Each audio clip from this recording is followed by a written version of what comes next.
Have you ever paused to consider how crucial your credit score is in your financial life? A credit score, you see, is like a financial passport opening doors to a world of opportunities. It's not just a number, it's a reflection of your financial habits and creditworthiness. A strong credit score can be a game changer. It can make the difference between being approved or denied for a loan. It can also determine whether you'll get the best interest rates or have to settle for something less favorable. In the world of finance, your credit score can be your best friend or your worst enemy. It can influence everything from the house you live in, the car you drive, even the job you can get. It's your financial reputation, and like any reputation, it takes time to build and maintain. Indeed, a credit score is more than just a number, it's a financial identity. So what exactly is a credit score, and why is it so significant? You might be asking. Well, let's unravel this financial mystery together.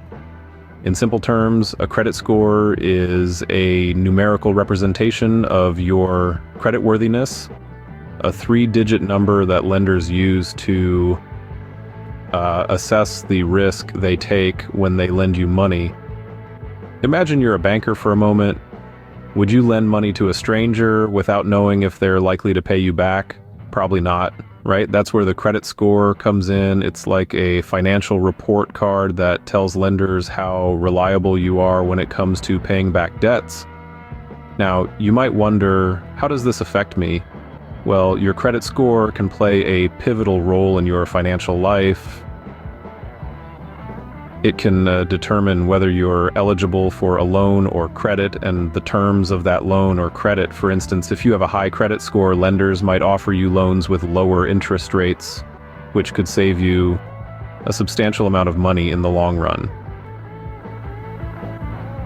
On the other hand, a low credit score might mean higher interest rates, or even flat-out rejection of your credit application. Your credit score isn't just important when you're applying for credit cards or loans, though. It can also influence other aspects of your life. Landlords might check your credit score when you're applying to rent a home. Some employers might even check your credit score as part of their hiring process, especially for positions that involve handling money. So, as you can see, your credit score is not just a random number. It's a powerful tool that can open or close doors to various financial opportunities. It can mean the difference between getting that dream home, landing that job, or securing that loan with favorable conditions. In essence, a good credit score paves the way for better financial opportunities. So, it's crucial to understand it, monitor it, and take steps to improve it if necessary. But don't worry, we'll get to that part later in our guide. For now, let's delve deeper into how this all-important number is calculated. Now that we know why credit scores are important, how are they calculated? Well, it's a blend of several factors, each carrying a different weight in the overall calculation. So let's dive into these factors to get a clearer picture of how credit scores work. First and foremost, we have payment history, which accounts for roughly 35% of your credit score. This is the single most significant factor. It's about whether you've paid past credit accounts on time. Late or missed payments, they're not your friend here. They can seriously hurt your score. In short, consistently paying your bills on time can work wonders for your credit score. Coming up next is credit utilization, making up about 30% of the total score. This refers to how much of your available credit you're using.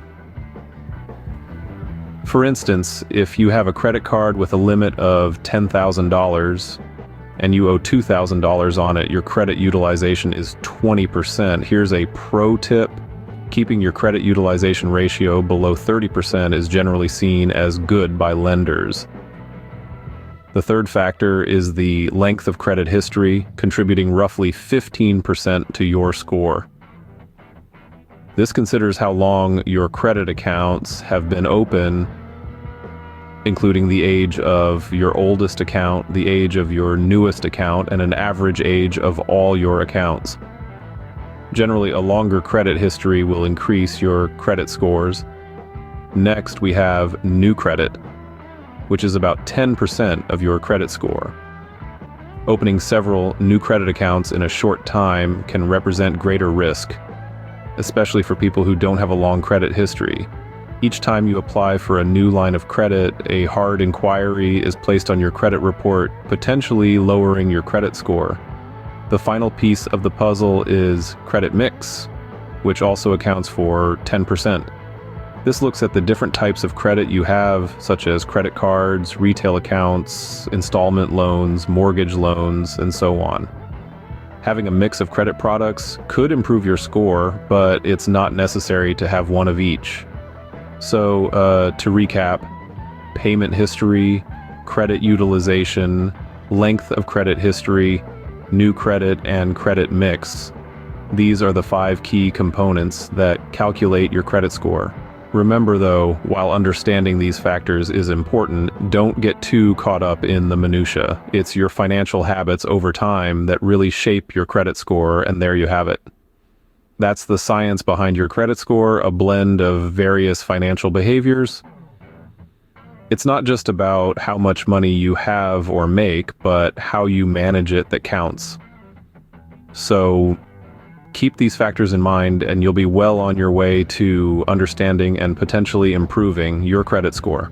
So how can you work on improving your credit score? Let's dive into some practical strategies to bolster your credit health.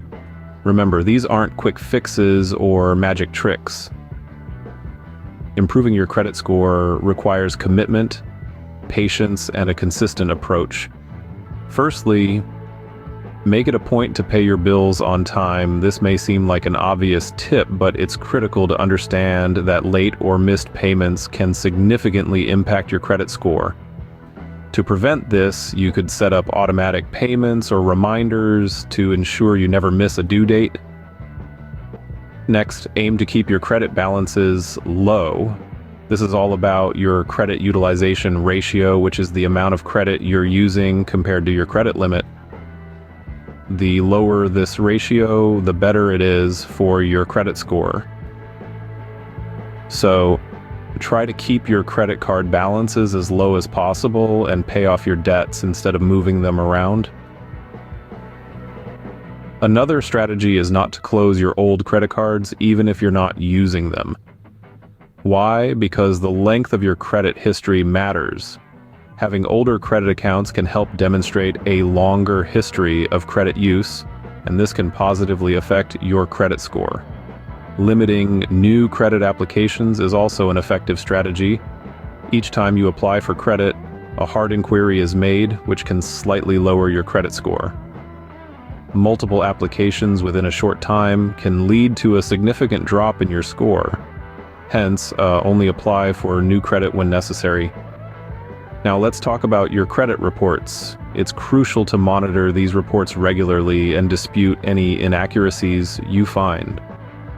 Errors can negatively affect your credit score, and you have the right to challenge them. Make sure all your credit activities are correctly reported, and if you spot any discrepancies, report them immediately to the credit bureau for correction. Consider a secured credit card if you're new to credit or rebuilding your score. A secured card requires a cash collateral deposit that becomes the credit line for that account. It can help you establish or re-establish your credit if you make timely payments and keep your balance low. Finally, remember that improving your credit health is a process. It requires patience and consistency.